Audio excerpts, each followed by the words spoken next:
Now see, according to the universal law of gravitation, force between two objects, the force of attraction between two objects is equal to capital G, capital M, small m upon d square. Okay. Now, in the first one, the condition is that the mass of one object is doubled. मतलब हमारे पास यहाँ पे दो object की masses है ना, ठीक है, एक बड़ा वाला ऑब्जेक्ट है और एक छोटा वाला ऑब्जेक्ट है, दो ऑब्जेक्ट्स हैं, तो दोनों में से किसी एक ऑब्जेक्ट की मास को डबल किया जाता है, ठीक है। तो first part, when mass of one object is double, जब एक ऑब्जेक्ट की मास को डबल किया जाता है, फॉर एग्जांपल हम ले लेते हैं कि ये बड़े वाले ऑब्जेक्ट की मास डबल कर दी जाती है, ठीक है। तो बड़े वाले ऑब्जेक्ट का मास कितना है? बड़े वाले ऑब्जेक्ट का मास कैपिटल है। So when mass of one object is doubled, so let mass is equal to twice of capital M. मतलब इसका मास पहले कितना था, यहाँ पे उसकी मास एम है ना, capital M.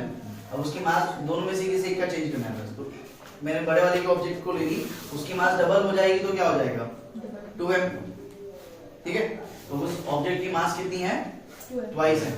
So you can also say that the new mass of the object, mass double हुआ है मतलब मास चेंज हो गया, so the new mass of the object is now twice of capital M. अब force क्या होगा? Force equal to capital G होता है। अब उसकी कैपिटल एम के जगह में क्या मास लगेगा? अब तो कैपिटल एम नहीं रहा, अब क्या हो गया? Twice of capital M.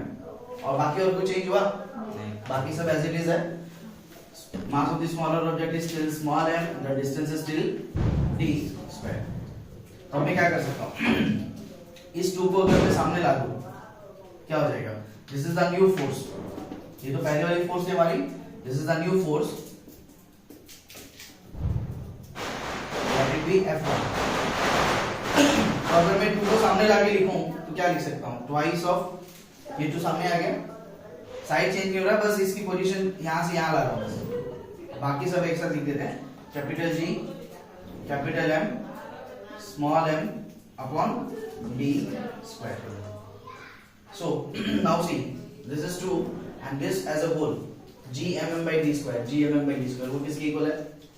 Force के इक्वल है, it's equal to the twice F. That means when we have double the mass of the object, जब ऑब्जेक्ट की मास को डबल किया गया, उसकी मास कैपिटल एम से ट्वाइस एम हो जाती है, और अब मास चेंज होने पे क्या होगा? फोर्स भी तो चेंज होगा, ठीक है। मास दोनों पे डिपेंड करता है, मास सॉरी फोर्स, मास और डिस्टेंस दोनों पे डिपेंड कर रहा था। तो अगर हम मास को चेंज कर रहे हैं, दैट मींस फोर्स में चेंज आएगा, ठीक है। सो मास चेंज हुआ, न्यू मास आया हमारा twice M, and on changing the mass force भी चेंज हुआ, so the new force now taken is taken as F1, ठीक है। अब F1 तो न्यू फोर्स है, बट फॉर्मूला तो वही लगेगा, gmm/d² का। g आया, अब m जो है वो चेंज हो गया, कितना हो चुका था? Twice m। तो उस कैपिटल m की जगह में क्या आ गया? ट्वाइस कैपिटल m, और कुछ चेंज नहीं हुआ था, बाकी सब वही सेम आया, small m/d²।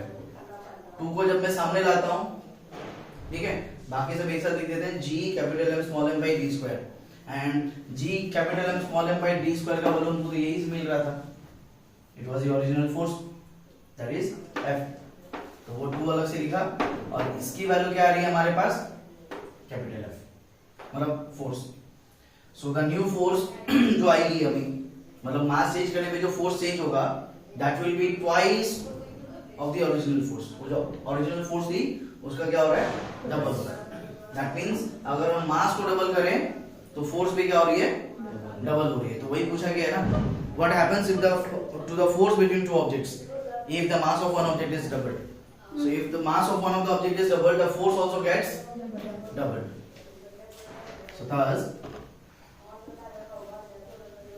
if mass is doubled, the force also gets doubled.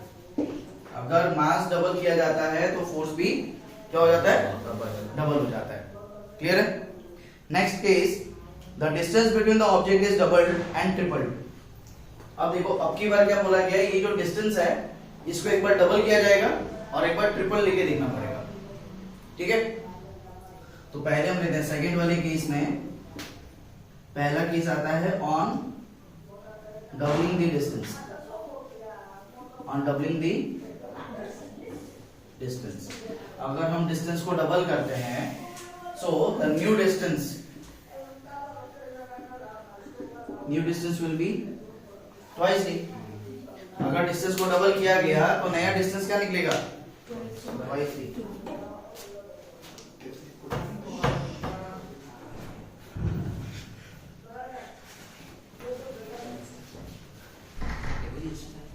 So when the mass is doubled, the new distance now will be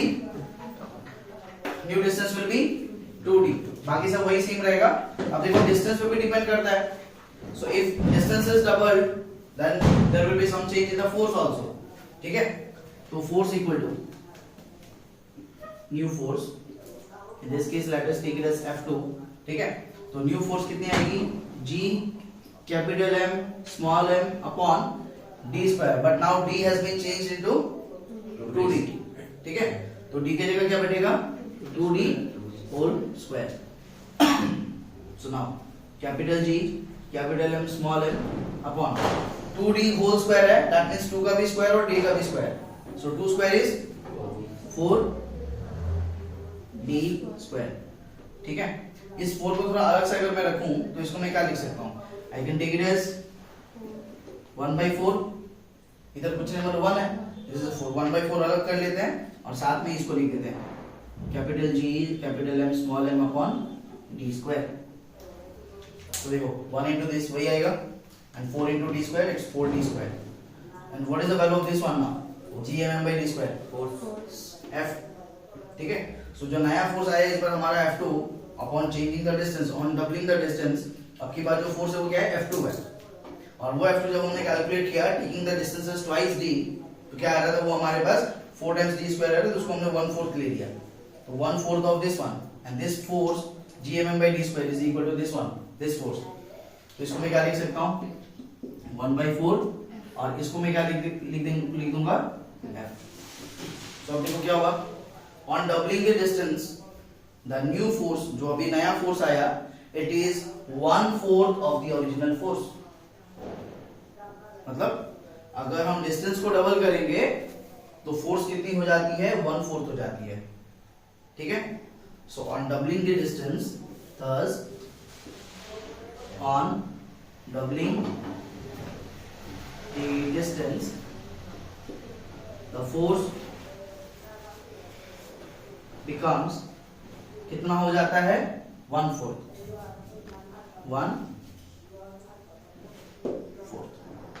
ठीक है, डिस्टेंस को डबल किया, फोर्स कितना हो गया? 1/4। अब इसी में हमको और एक बार ये भी बोला था कि एक बार तो हमें डबल लेना है और एक बार कितना लेना है? ट्रिपल लेना है। ठीक है, so on tripling the distance, ये सेकंड वाले का ही पार्ट है। सेकंड में 2 पार्ट्स है, एक बार डिस्टेंस को डबल लेना है और एक बार डिस्टेंस को triple. So on tripling the distance, on tripling the distance, so now what will be the new distance? New distance कितने आएगा इस बार? डिस्टेंस क्या था? Actual distance, actual distance was d and on tripling that distance, triple मतलब 3 गुना, 3 times, so the new distance will be twice d। so now the new force which has to be calculated, एक बार हमने F1 ले लिया, इधर F2 ले लिया, so this time will be taken as F3। so now वो formula वही है, capital G capital M small m upon distance square. and now what is the distance this time? इस बार का डिस्टेंस कितना है? 3d square. तो gmm upon 3 square 9d square, right? तो इसमें से क्या कर देंगे हम?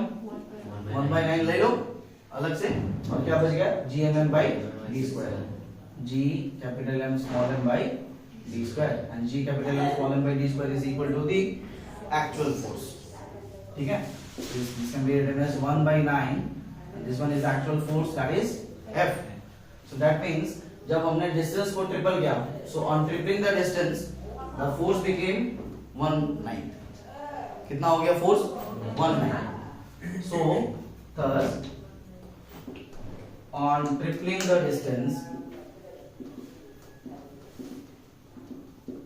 distance force becomes 190.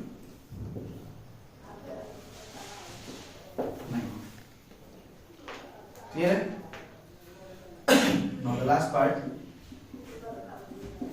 ठीक है, इसमें बोला है the masses of both the objects are doubled.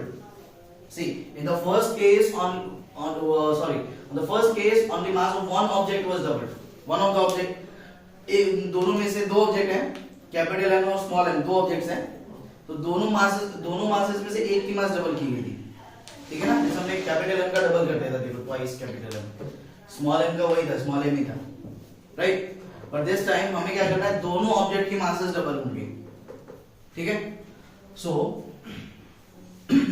on doubling the masses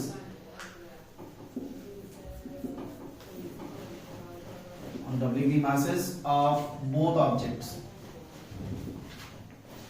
ठीक है, दोनों ऑब्जेक्ट के मासेस को डबल किया जा रहा है. So this time new masses जो आएंगे हमारे. ठीक है, तो जैसे कि हमारे पास कैपिटल एम है, कैपिटल एम का न्यू मास क्या आएगा, डबल होके ट्वाइस कैपिटल एम. छोटे वाले ऑब्जेक्ट का मास कितना है, स्मॉल एम, सो उसका मास डबल होके क्या हो जाएगा अभी, ट्वाइस स्मॉल एम. ठीक है, अब मासेस चेंज हुआ, फिर से क्या होगा, फोर्स चेंज होगा, new force will be F4. ठीक है, कैपिटल G. ठीक है, देन कैपिटल एम अब क्या बन गया, डबल हो गए twice capital M and small m change हो गया, क्या हो गया, twice of small m. Distance change हुआ यहाँ पे नहीं, so distance will be d only, so it's d square. So now 2 into 2 क्या हो जाएगा, 4 आ गया. Then G capital M small m, G capital M small m by d square, and this value is equal to the actual force, that is F. क्या हो गया, 4 times of this will be taken as F. So we have seen that on doubling the masses of both the objects, जब दोनों object की masses double हुई तो जो नया फोर्स बना that is 4 times of the actual force. ठीक है, so that means on doubling the masses of both objects, thus on doubling the masses of both objects,